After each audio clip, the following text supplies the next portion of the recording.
ใช้ใหม่ก่อน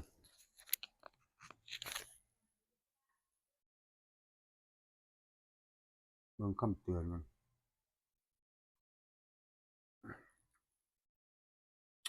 ก่อนจะนอนกินกาแฟแก้วหนึ่งแต่มันขี้ขาดเริ่มยังมาเริ่มสูตรนี่FC บางอย่างหน่อยมันเข่าจานกับตัดหรือเก่าออกมาคิดว่ามันมาตัวเดียวนะมาสองตัวเลยเออมันมีงวดมาสองตัวก็มีงวด387612โอ้ตาย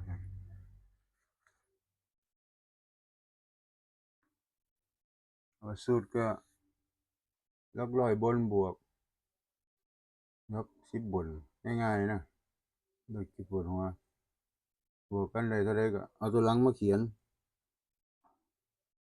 อืมบนก็จะเศร้าตกเบิ่งสินค้ากันบ่ได้เจอเฮ็ดป้ายเฮ็ดหยังขายของอะบ่ได้ขายได้สิ้นหนึ่งเฮ็ดอยู่3 มื้อป้ายราคาพันกว่าบาทนะเออเอามาเบิ่งงวดแรกเนาะที่มันเข้าเนาะเอาโทรศัพท์โอ๊ยลืมแป๊บนึงตั้งขากล้องก่อนโอ้ยคือเห็นหลาย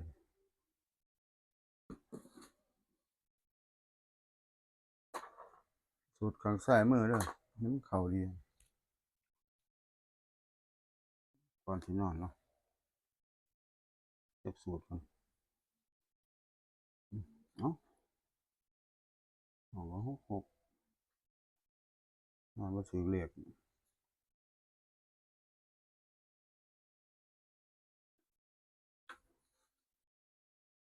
ชัดเจนอยู่เนาะ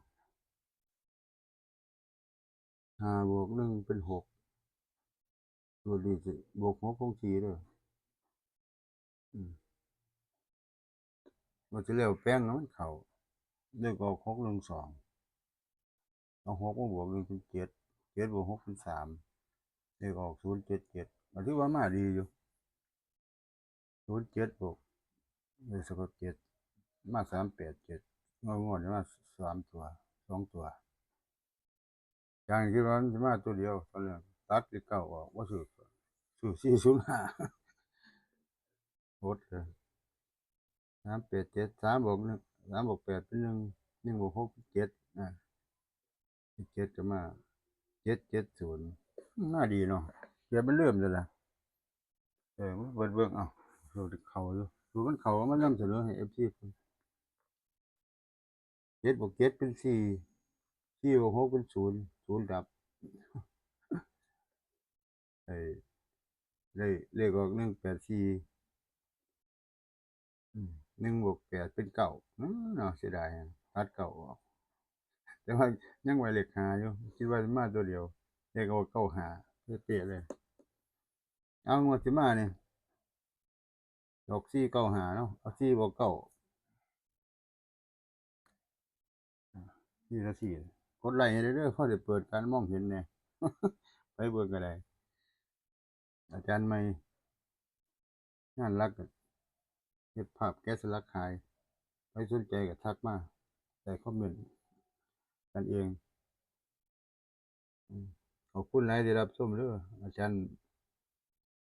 ใหม่เนาะ4บวก9เป็น13เนาะเอาเลข3มาเขียน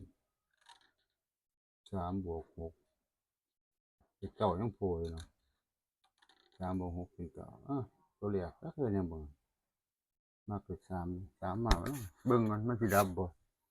จะเอาสูตรมาให้เป็นข้อมูลเบื้องต้นก่อนเพราะว่าให้มันเข้าดีก่อนระยะสั้นนะอืมโอเคก็เพื่อเป็นแนวทาง จักสิมาบ่ดอกคันบ่มาก็สิได้หยุดฝากไว้เนี่ย3กับเก้าสิเปลี่ยนเลขใหม่บ่เลข3บ่จักเนาะมันมีสูตรหนึ่ง1 2 3นี่ล่ะคือเลข3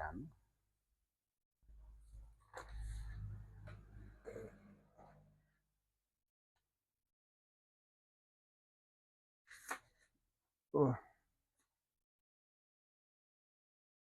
สำหรับคลิปนี้ก็พอส่ำนี้ก่อนเอาช่วงๆนี้เอาข้อมูลอัดเข้าไปก่อนเนาะมันจังสิมีค่าเฉลี่ยในการ